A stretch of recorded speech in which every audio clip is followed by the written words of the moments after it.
about connection and the increasing importance of being connected in our workplaces and being connected in our leadership.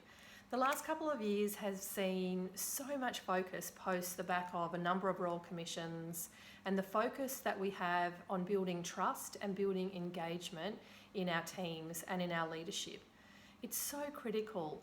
Workplaces that have become disconnected, that are working towards building connection, it is the future of our leadership. The future belongs to those leaders that are able to bring their hearts and bring the ability to connect with their people to their work and to move those teams from disconnected to connected.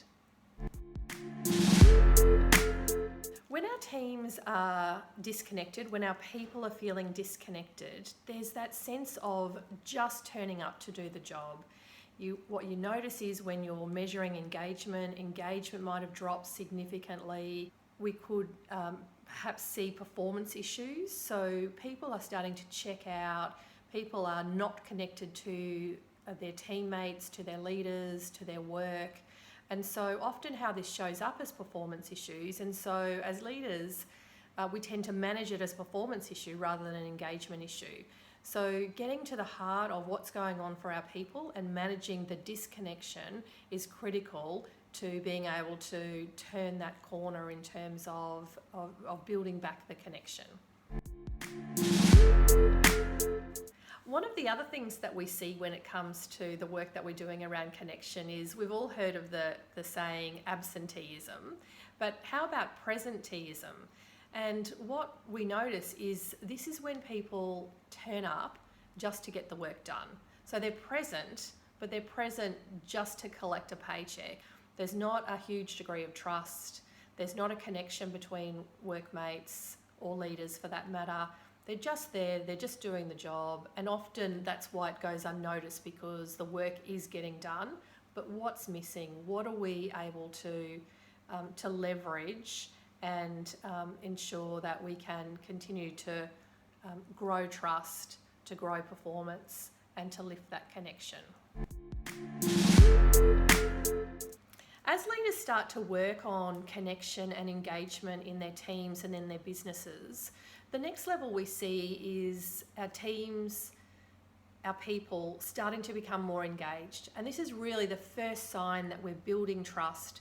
And we're building that connection not just with workmates and between leaders and their people, but the connection between the organisation. So people are starting to get engaged in the work that's being done. They're feeling connected to the organisation's vision, the mission, the purpose and what they're all about. But there's still so much more that can be possible, that can be leveraged when we reach the potential of connection.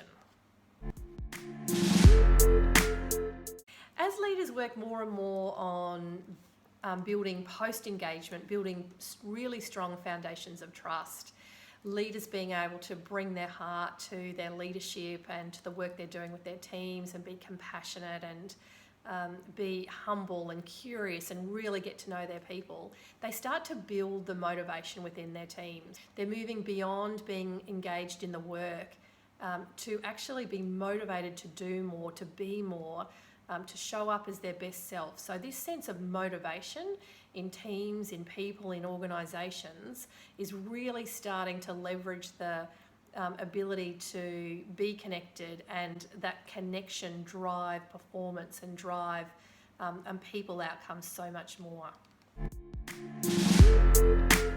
When people feel inspired, they feel creative, they want to innovate, they feel like they can bring their ideas to the table.